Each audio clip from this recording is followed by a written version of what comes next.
Right? Good day, grade 10. Today we're going to discuss our first lesson for the fourth quarter, which is Introduction to Research. Our target for today is for you to get familiar with technical terms used in the research and to differentiate qualitative method from quantitative method in a research. And to also identify the elements of a research paper. Okay, so at the end of the lesson, this will be our objective. So, uh, dapat ito ang inyong matutunan at the end of our lesson. Okay? So, as for your request, hindi po ako mag-i-English ng straight. So, magta-Taglish lang po si ma'am. So, para mas maintindihan po ninyo ang lesson. Hindi dudugo ang ilong. Okay? Alright? So, let's begin by defining what a research is. So, a research is a process of systematic inquiry that entails collection of data, documentation of critical informations and analysis, and interpretation of the data or information. So, in accordance with suitable methodologies set by specific professional fields and academic disciplines. So, research is simply collecting data or information. So, dito po nag-gather tayo ng mga data, ng mga documentations or informations para mapatunayan ng isang bagay. So, kinokonduct po natin ng research or simply as investigation. So, kinokonduct po natin ang research para po malaman natin ng isang bagay or may mapatunayan po tayo or mapatunayan natin yung gusto nating ipaglaban or issues na gusto nating pag-aralan. Okay? So, research is conducted to evaluate the validity of a hypothesis or an interpretative framework. It is used to assemble a body of substantive knowledge and findings for sharing them in appropriate manners. So, meron po tayong fina-follow na formal ways sa pag-conduct po ng research natin. Dapat susundin natin yung mga dapat sundin. Okay? So, ini-evaluate natin ng research para po sa validity ng ating hypothesis. So, later on, i-explain po natin kung ano ba ang hypothesis. Okay? So, research is also an advanced knowledge which follows a systematic process of collecting and analyzing informations. So, hindi lang tayo basta-basta magko-conduct kung sasabihin mo, ganito yung nalaman ko. Hindi po. Meron tayong systematic process dito. May kailangan tayong sundin. Kailangan natin mag-conduct ng mga survey, ng mga interviews para mapatunayan natin ang ating research. Okay? So, in order to understand more the phenomena under study, para mas maintindihan mo, syempre, hindi lang naman ikaw ang makakagawa ng isang buong research mo. Kailangan mo ng informations. Kailangan mong mag-gather ng marami pang datas or informations from other people, also from other literatures or studies. Okay? So, when you're going to conduct a research, you have to keep in mind that you have to avoid plagiarism. Ano ba yung plagiarism, ma'am? Plagiarism po is panggagaya or pangkokopya ng gawa ng iba. So, illegal po yan. Hindi po dapat yan. Ma'am, paano yan? Sabi niyo po, meron tayong related literature, meron din tayong related studies. Yes, ginagamit po tayo niyan kasi pangkuha po ng ideas. Kung meron, para malaman natin na yung research natin is napag-aralan na, so pwedeng matapos kasi pwede ko ring matapos yung akin kasi natapos nila yung kanila, na same lang naman halos yung topic sa akin. So it doesn't mean na ka-copy-paste mo na as in. Bakit nga ba, ma'am? Bakit hindi na lang i-copy-paste? Bakit ko pa pag-aaralan? Bakit ko pa kailangan pag-aralan na pag-aralan na ng iba? Because you can add more informations. Maaaring meron ka pang mapatunayan na kulang sa study ng iba. So, mas marami pang matututunan or mababasa ang mga tao sa research mo. So, ano pang ibang reason kung bakit kailangan iwasan natin yung plagiarism? Ano nga ba yung rason? Syempre po, ganito po yan. As a research, syempre, ang research, siyempre, yung nauna na sa atin, napatunayan na nila yan. Depensahan na nila yan, na-interview na sila ng mga panelists, na napatunayan na nila ang kanilang study, nasagutan na nila yan. So, ikaw naman, si copy-paste ka. Ngayon, pagkadating ng defense na, tinatanong ka ng panelist, wala kang masagot. Bakit? Kasi hindi mo gawa yung research na yon.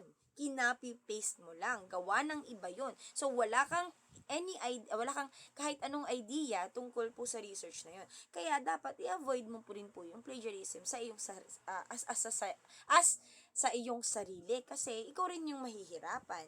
Okay? So, mas mahirapan ka lang sa paggawa ng research mo. Kasi hindi mo naman naintindihan, kukopya ka lang, di ba? So, kailangan po nating ilagay sa utak natin, i-avoid natin ng plagiarism kasi hindi lang iba yung mahihirapan, mandadaya ka na, mahihirapan ka pa. Okay? So, what are the examples of research? So, example po niyan is action research, thesis, dissertation, and case study. So, kung ano pa man ang tawag dyan sa iba't ibang level, so, ang mostly ginagamit sa college is thesis. So, ano pa man tawag dyan, all of that are all research. Okay? Lahat po yan ay research. So, dumadaan po yan sa investigations. Okay? Magamit ng survey, ng interviews. Okay? Gumagamit ng related literatures and related studies. So, here are the things that you have to, or the words or the terms that is very important for you to know. Kailangan maintindihan mo ang mga words na ito isa-isa. Kasi po, isa lang dito ang hindi mo maintindihan, mahihirapan ka po sa iyong research. Okay? Number 1 is concept, 2 is theory, quantitative method, qualitative method, hypothesis, and sampling. So, iisa-isahin po natin yan. Okay? So, ito po yung mga kailangan ma-familiar mo na terms. Okay? Para mas maintindihan mo yung research. Kasi para at least paggawa mo ng research, ano to? Ano tong concept na to? Ano tong ganito, ganyan? Kaya maganda, alam mo. Okay? Familiar ka sa mga words na yan. Okay. So, hypothesis ganito yan. Okay. Theory is, so, hindi ka lang gawa ng gawa. Naiintindihan mo yung ginagawa mo kasi alam mo yung mga terms na yan. Okay? Let's go beyond the terms one by one. Okay? One is concept. Okay, ano ba yung concept na yan? So, concept is a term that abstractly describes names, an object, phenomenon, or an idea. So, ito po na-encounter natin siya nung grade 1 tayo or nursery yan. Yan yung tinatawag natin sets. Pwede mo siyang ihalin tulad ang concept sa sets. Ano yun? Shapes, circle, triangle, diamond. So, anong set po yan? Shapes. Okay, sets of shapes po yan. 1, 2, 3, 4, 5. What set is that? Set of numbers. Okay? Nabubulo si ma'am. Sorry. So, example po niyan dito, income. Ano ba yung mga possible income nila? 5,000, 800. So, 8,000. Ano bang age yung mga pag-aaralan mo? 18 years old, 20 years old. So, kailangan po, organize mo yan. Kailangan, babanggitin mo yan para malinaw po sa study mo. Para hindi masyadong malawak. Okay? Ang research study mo. So, dapat may concept ka. Limit mo lang. So, anong educational level yung gusto mong conductan ng iyong research? Yung mga high school student ba? O high school graduate, college graduate, mga postgraduate ba? Mga senior high school? Yan. Okay, anong pamilya, ilang magkakapatid sa pamilya ang gusto mong i-interview? Yung mga may 3 magkakapatid sa isang pamilya, mayroong 4 na magkakapatid, yan. So, that is what you call concept. Okay? Next po is theory. Theory is an organized body of concepts and principles intended to explain a particular phenomenon. So, ang theory po, ginagamit din siya, pwede po siyang ginagamit sa science. So, naririnig natin siya mostly sa science. So, ito yung mga theory ng iba't ibang mga scientists or mga, mga gumagawa ng mga gamit. Yan. Pwede po yan sa theory, kasi under investigation siya, may naimbestigahan siya, hindi man siya napatunayan as in fact. So, pero merong mga proof. Okay? So, theory po yun. So, kung makikita nyo examples dyan, more on my theory.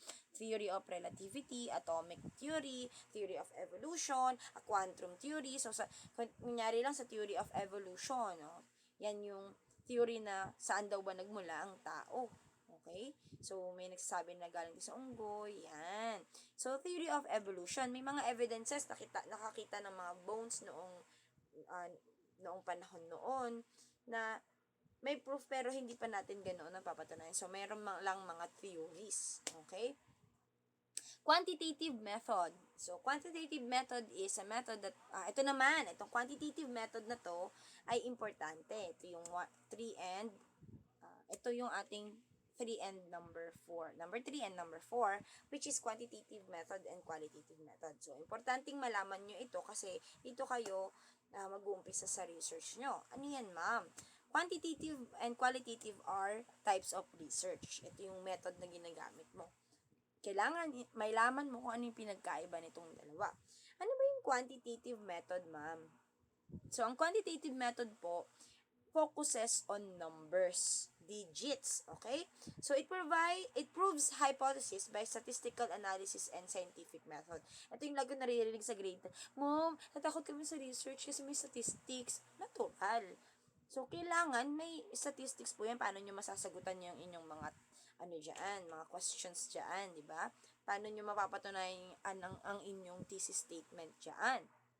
Okay? So, kailangan po mayroon kayong statistics. So, yan po ay napapaloob sa quantitative method. More on, your set of questions are answerable by numbers. So, example sa baba. May example tayo dyan. Okay? So, a drug abuser telling you how many pills they consume per week. How many pills they consume per week ba? So, ano ba ang sagot dyan? So, automatically numbers, ilan? Ilan ba ang natitake nila? 1, 2, 3, 4, 5, yan. Okay? So, a quantitative method examines the relationship among variables. Okay? So, kung ang iyong mga respondents or ang sasagot ng iyong survey ay mga drug abuser, saan ka kaya pwedeng mag-conduct ng research? Okay? Saan ka kaya pwedeng mag-conduct? So, syempre, pipili ka ng location na mas convenient mag-conduct ng survey mo. So, hindi pwedeng kakatukin mo yung kapitbahay nyo kasi alam mo, addict siya. So, kakatok ka, ay di ba po addict ka? Di ba po drug abuser ka? Pwede po ba mag-survey? Siyempre hindi. So, mamaya ikaw lang pala nakakaalam, ay nalaman na ng buong bayan. So, pipili ka ng lugar na talagang pwede kang mag-conduct. Saan nga ba pwedeng mag-conduct ng research mo when it comes to drug abusers? So, syempre, pwede po yan sa kulungan or sa bilibid or sa prison. Yan, lahat na. So, pwede po kayo mag-conduct doon kasi marami doon. So, doon na sila lahat magkakasama. Mas mabilis ang iyong survey. Saan pa pwede? Pwede rin po sa rehabilitation centers. Yan, kasi maraming mga drug abuser doon. So, pwede po yan. Diyan ka magko-conduct. So, kung quantitative method po, so, numbers po ang dapat na mag-gather mong information. So, meron kang survey. Halimbawa sa survey mo, ang tanong mo, how many pills do you take per day? So, pwede kang maglagay lang doon ng choices. 1, 2, 3, 4, 5. So, kung 5 yung natitik na, check lang nila yung 5. Ngayon, pag nag-gather mo na yon, halimbawa, there are 500 prisoners sa loob ng prison. So, pipili ka lang, mag-set ka lang ng, magsiset ka lang ng participants mo. So, masyadong malaki yung 500. So, liliitan natin. So, gusto ko male lang. Male. Okay, liliit na yon. So, matatanggal yung mga babae. Next sa male, yung may mga edad lang na bagong kulong. Yan, bagong kulong. Okay? So, year ng 2022 to saka 2020 hanggang 2023, sino yung mga nakulong na to? Liliit yan. So, sa ibang research kasi, minimum of 50 participants or 50 respondents ang pwede mong interview or pagkondakta ng iyong survey. So, halimbawa, sa out of 50 na yon na kinondaktan mo ng survey mo, merong 30 na nagsagot na 5 yung pills na tinitake nila. So, bibilangin mo ngayon yon. So, sa 1, 3 lang, sa 2, 5, sa 3 pills, 4 lang silang nagtitake. So, lahat po yun i-compute mo gamit ang statistics. So, yan na yung may percentage. Ilan nga bang percentage yung gumagamit? Out of 50, ilan yung gumamit? Yan, okay? So, yun po yung quantitative method. So, na-examine natin yung relationship sa mga variables, yung mga sagot ng ating mga respondents using sets of numbers, answers of numbers. Quantitative method po yun. Okay? Now, ano naman yung qualitative method? Ito namang qualitative method, unlike po sa quantitative numbers, ito namang qualitative focuses on feelings or uses words. Okay? So, instead of numbers to display data, it focuses on feelings, not numerical data. So, dito, unlike sa quantitative, marami kang respondents sabay-sabay. Dito naman sa qualitative method, pwede ka lang pumili ng small amount of participants para mag-participate sa iyong qualitative research study. Okay, this kind of research method utilizes interviews, archive written informations, and observations. Pwede kang mag 1 by 1 dito, 2 by 2, yan. So, ay 2 by 1 pala, o kung ilan yung, basta small amount lang ng participants. So, it measures the significance of relationship between variables. So, ang sagot naman dito mostly ay words. Okay, example natin sa baba. A drug abuser telling you how they feel about abusing drugs. So, mostly ang sagot nila dyan, I feel high, I feel good, I feel strong, I feel sleepy, I feel very hungry. Yan. So, yun yung mga possible na sagot nila. So, pag magkakontak ka ng survey, so ang question mo, how do you feel when you use or when you do drugs? So, may sagot sila, meron lang silang pwedeng kang maglatag ng mga sagot or pwede rin naman direct answer nila. Okay? Mas maganda kasi magbibigay ka na ng mga possible answers para dito naman kasi kapag ka-qualitative kasi talagang words talaga ang ibibigay mo. Okay? So, ang sasagot po nila. Okay? So, yun po yung pinagkaiba. That's the difference between quantitative and qualitative. Kitandaan niyo po yan, ha? Kapag gusto niyo pag-aralan yung psychological problem, mental illness ng tao, so automatic qualitative method. Kasi more on tatanungin mo sila kung ano-ano yung mga nararamdaman nila. Pag gusto mo naman malaman kung ilan ba yung magkano ba yung nagagastos ng isang bata sa kanyang ng isang estudyante sa kanyang baon sa isang linggo, yan quantitative naman ang gagamitin mo, more on numbers. Magkano, how much, 'di ba? Numbers ang sagot. Okay? Now, variables. Ano ba yung variables mo? Kaya nakapabanggit yung relationship ng variables dyan sa quantitative and qualitative. When we say variables, these are the quality of a person, group, subject, event, condition, or situation that varies or takes on different values. So, halimbawa, yung katulad kanina sa bilibid, so kung pag-aaralan nyo yung mga drug abusers, so pipili ka lang male or female ba? Anong variable yon? That is sex. Okay? So, between the ages of teenagers lang, between the age of 13 to 17, so that anong variable yon? Age po yon. So kung gusto mo naman pag-aralan yung mga business owners, business income nila, so pag naaralan mo po is business owners. So kung gusto mo naman expenses, yan, katulad niyan, expenses, example natin sa baba. Kung expenses, sino ba yung mga pwede nating interview diyan? Example niyan is yung mga nanay natin, magkano ba sa isang pamilya, magkano yung nagagastos ng isang buong pamilya, budget ng isang buong pamilya sa loob ng isang buwan. Okay? So, country of birth, capital expenditure, class grades, pwede yan. Eye color, and vehicle type. Pwede po yan dyan sa variables. Those are examples of variables. So, dapat malinaw sa study mo kung ano ba yung variables na pag-aaralan mo dyan. Para at least hindi ba dito yung mga, sino pinag-aaralan nito? Anong klaseng variables pa? Okay? At least meron ka, malinaw. So, next is hypothesis. Ito na po tayo sa hypothesis. So, itong hypothesis is a logical supposition, a reasonable guess, and educated conjecture. It provides a tentative explanation of a phenomenon under investigation. Paano yan, ma'am? So, ito po ay ang hypothesis po, ang best example nito. So, magbibigay ako ng example. So, narinig na po ito ng ibang section. So, uulitin ko lang para at least may idea po kayo. Okay? Hindi naman unfair sa inyo.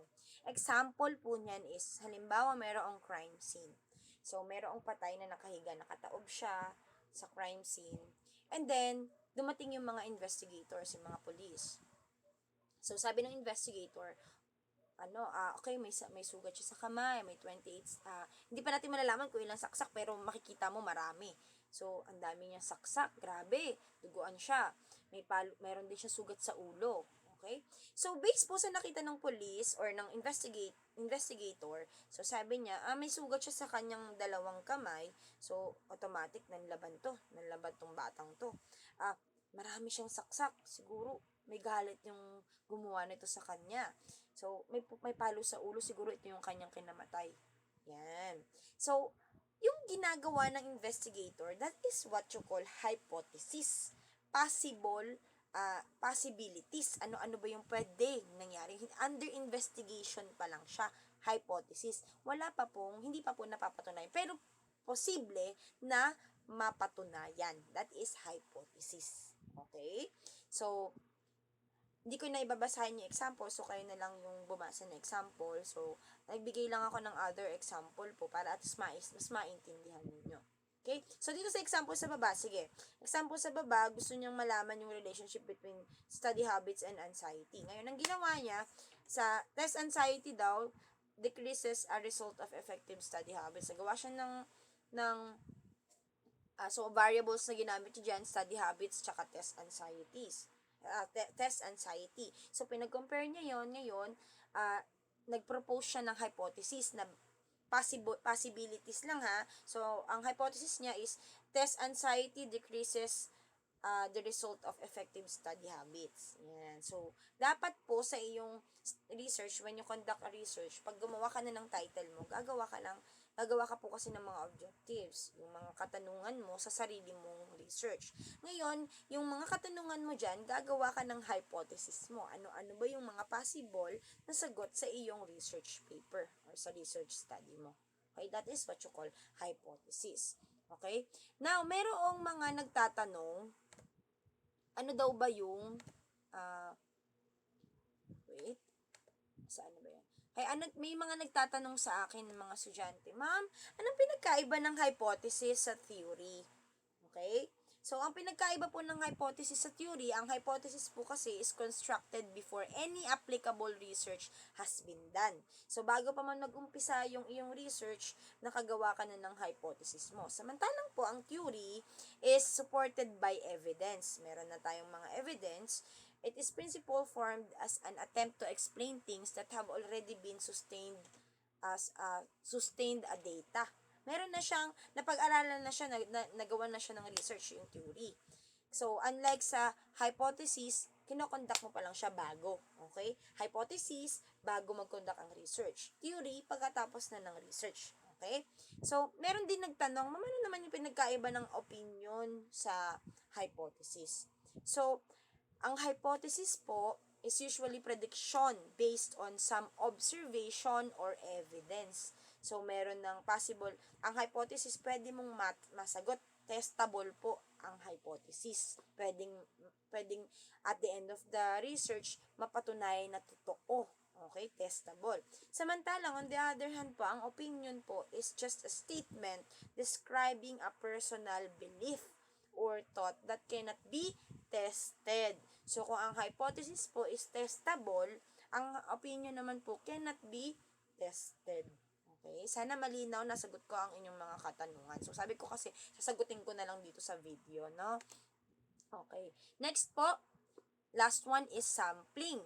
So, last term, sampling po, itong pinaka importanteng malaman nyo. Ano yung sampling, ma'am? Pagpili or selecting participants. So, hindi naman pwedeng pag-aaralan mo yun, sabihin mo lang humans. O pag sinabi mong humans, napakarami nun. So, dapat pipili ka ng participants mo who are going to represent a larger population. So, pipili ka lang doon. Halimbawa, example dito. For example, a random sample may include choosing the names of 25 employees out of a hat in company of 250 employees. So, may 250 employees. So, sobrang dami nun. Pipili ka lang ng 25. Okay?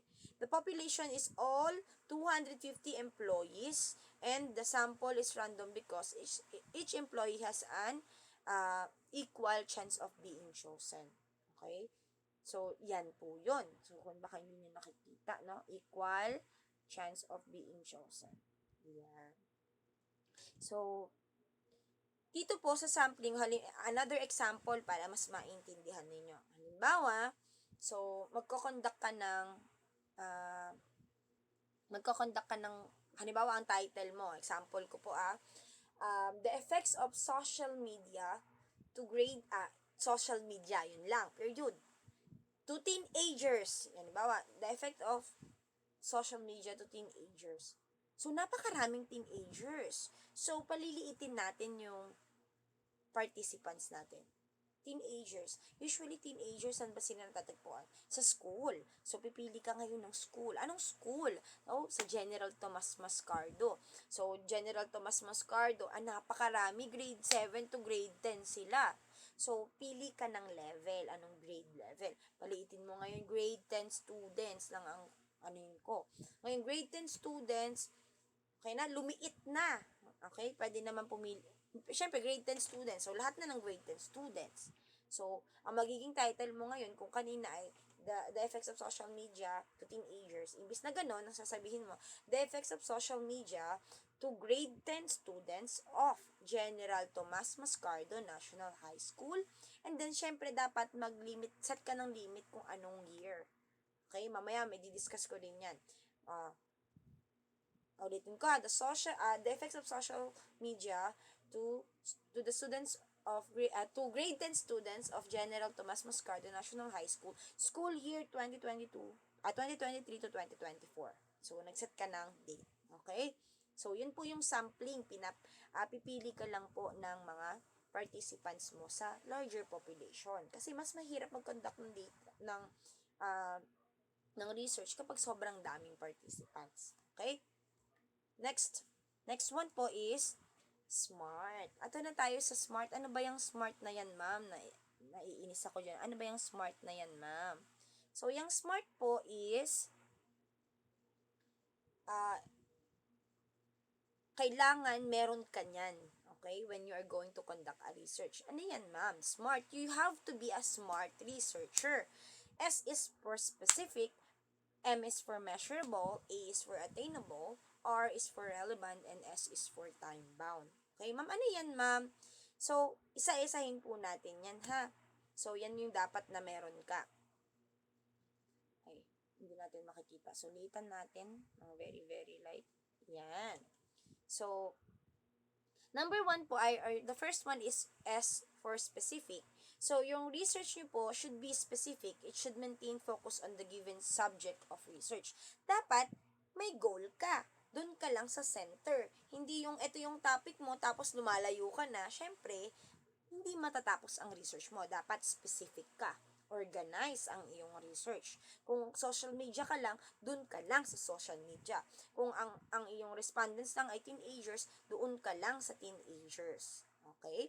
Next po is M, measurable. So, a research paper must contain specific proven research and cites all research sources and related literature. Dapat itong iyong research po ay hindi mahirap isolve kasi ikaw rin ang mahihirapan. Measurable siya dapat. Paano yun, ma'am? So, kaya nga tayo may mga related studies, related research, pwede siyang, ibig sabihin, answerable siya. Natatapos. Pwedeng matapos, hindi mo na masagot, hindi mo na matapos kasi hindi mo na nga masagot. Okay? Next po is attainable. A research paper must provide a thesis statement, one that answers the research question, saan ba ako? One that answers the research question and contributes to the knowledge of the given subject. It can propose to answer a question that doesn't relate to real life or isn't based on an existing body of knowledge. So, body of knowledge. So, dapat itong iyong research ay answerable, hindi yung kung saan ka lang makakakuha, di ba? So, it answers the research questions and contributes to the knowledge. Pwedeng makadagdag sa nakaalaman sa ibang tao, hindi yung, wala lang, gusto ko lang pag-aralan eh. Wala, trip ko lang, gusto ko lang, baka kasi mapatunayan ko, gano'n. Hindi dapat. Dapat attainable siya. Makakadagdag kaalaman sa ibang tao or sa sarili mo as a researcher. Okay? Next po is R is for realistic. So, kailangan yung research ay makatotohanan. Okay? Nangyari sa totoong buhay, hindi yung meron ka makukuhang mga reliable sources, mga valid evidences. Hindi yung wala lang, gusto ko lang pag-aralan, bahala na kung meron, hindi po pwede. So, you have to present interpretations, arguments, evaluations. Yan. Okay? Kailangan meron po ng realistic na katotohanan. Last one po, sa SMART is time. So, a research paper cannot be written without the researcher knowing the limits, time frames, and focus of the required work. Halimbawa, ang gusto mong pag-aralan kung ilan ba yung nagkaroon ng COVID-19. So, kailangan alam mo kung anong time yun, kung anong period yun. Ano yun, dapat COVID-19 period yun pinag-aralan. Hindi yung, tapos na, tsaka ka nag-aaral, wala ka nang ma-interview, wala ka nang makakondakta ng survey mo. Okay, ganun po yun. Okay, so dapat may time ang iyong research. Katulad ng sinabi ko kanina, yung example ko, the effects of social media to grade 10 students of General Tomas Mascardo National High School, school year 2023 to 2024. Kasi itong mga batang to, doon lang sila grade 10 sa taon na yun, 2023 to 2024. Pagdating ng 2025, graduate na sila, hindi mo na sila makakondaktan. So, dapat meron kang time frame. So, kailangan matapos ko to ganito. Ganyan. Ganito dapat ang due date ng aking research. Dapat makonduct ko to, ganyan. Kailangan maayos, pati yung time mo, organize. Okay? Pakitandaan po yan. Take note nyo po yan. Okay? Now, once you have chosen a research topic, may title ka na, may topic ka na, you will need to narrow it down into a research statement or question. So, most of you nakagawa na po ng research statement po noon, nung second or third quarter. So, ito po yun, sa research na part na yun. Okay? So, kapag sa next lesson natin, maituturo po namin sa inyo yan kung paano mag-narrow down ng research statement or question. And maggawa ng iyong research topic. So, the sooner you do this in your research process, the more time you'll save because you can conduct more focused searches. So, here are some common ways you can narrow down a research topic. So, ito yung mga importanteng tandaan ninyo when you are going to narrow down research topic. So, number 1 is by demographic characteristics. So, ito yung mga example natin sa baba. May mga example titles tayo dito. Number 1 is by demographic characteristics. Narrow it down by age group, occupation, ethnic group, gender. Sino-sino ba yung mga gusto mong pag-aralan? Ano ba yung characteristics? Sino-sino ba sila? So, halimbawa, challenges faced by international college graduates entering the workforce. So, ang pag-aaralan mo dyan ay yung mga college graduates, international college graduates. So, anong klaseng concept yan? So, that is, balikan natin. Papakita ko lang po sa inyo, ha? So, katulad dito sa concept, yan. So, educational level, yan. So, kailangan malinaw yan sa study mo. Sino ba ang iyong mga kakondakta ng iyong research? Okay? Number 2 is by relevant issues. So, kailangan pasok. Kailangan, ano yung issue kung bakit sila yung gusto mong pag-aralan. Pasok sa, halimbawa, to ngayon ito yung sikat ngayon na yung mga graduates ngayon wala silang mga trabaho, nakagraduate pero mga walang trabaho. Dapat yan, mali. Try to identify key issues related to your topic, especially ones that you have opinion on. You can turn your opinion into your thesis statement or research question. Okay? So, sabi ko nga kanina, ang opinion po ay iyong sariling belief. So, kung gusto mo siyang maging hypothesis, maging mapatunayan sa dulo, so you have to give a good thesis statement or research question. Okay? Kasi kapag nasagot yung opinion mo, naging hypothesis yan, ay ang ganda ng research mo. Okay? Number 3, by location. Set ka ng location para lumiit ang iyong mga respondents. Syempre, hindi naman pwede kung saan-saan lang. Mamaya, halimbawa, ang pinag-aaralan mo is drug abusers. Tapos, pupunta ka saan? Punta ako sa sa parlor. hindi related, di ba? Dapat akma. So, kung drug abusers ang iyong respondents at ang research mo ay tungkol sa mga drug abusers, automatic pupunta ka sa mga rehabilitation centers, sa mga kulungan, yan. Okay? So, dapat, katulad nito, challenges faced by college graduates entering the workforce in rural Ontario. So, meron siyang location. Okay? Pwede kang gumamit ng country, province, city, type of environment. Pero kung katulad yung mga students pa lang, sa loob ng school pwede. Halimbawa, pagdating nyo ng senior high school, so magko-conduct kayo ng research, huwag na kayong lumayo. Pwede naman kung ang inyong topic is about social media, so teenagers automatic, saan ba makikita ang mga teenagers sa school? So, pwede yung mga pili lang kayo sa loob ng school nyo. Halimbawa, sa loob ng senior high school nyo, pili ka ng strand para lumiit yung participants mo. Okay? So, ganun po by location sa loob ng, halimbawa, teenagers, grade 9 ng General Tomas Mascardo. Yan, sa loob ng, anong location yon? General Tomas Mascardo National High School. Okay? Number 4, by time frame. Yan, sinabi ko kanina. Dapat mamaya, kung halimbawa ang topic mo is about COVID-19, dapat doon din sa period na yon, COVID-19 pandemic din. During, okay? Kung ano yung pag-aaralan mo, dapat pasok ka doon sa time frame mo. Okay? Number 5 is by causes. Ito naman yung mga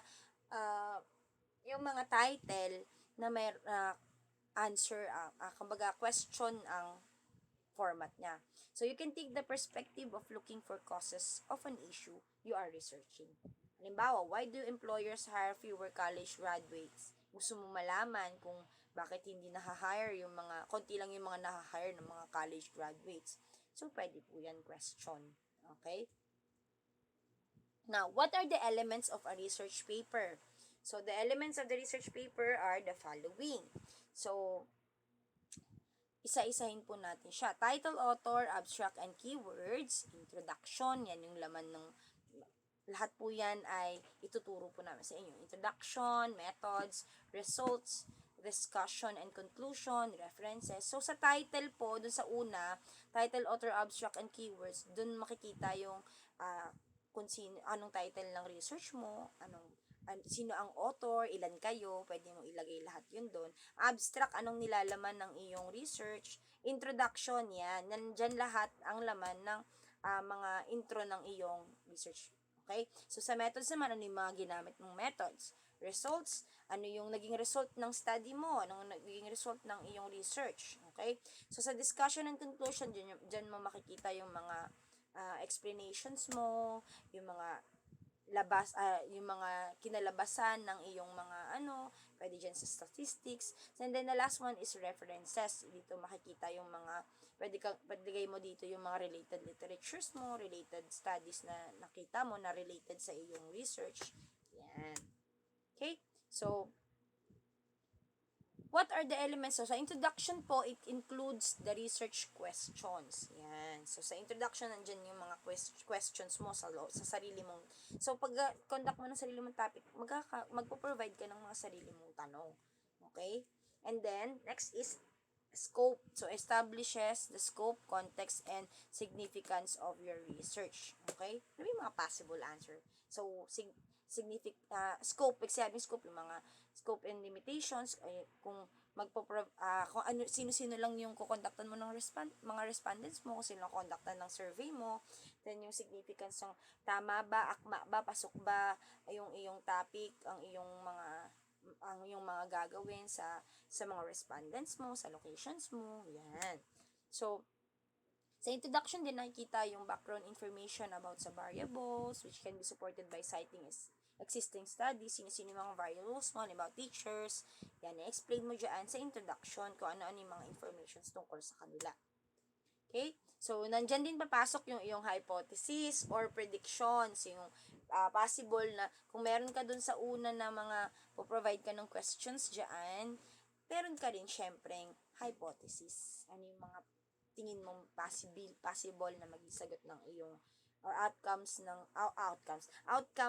ng iyong research. Okay? So, nandyan din po yung purpose and importance ng study mo. Ano ba yung purpose mo? Bakit ko-conduct mo to? Kasi gusto kong, because in the study, we will be analyzing or studying the effects of social media to teenagers, especially to grade 10 students of the General Tomas Miscardo National High School.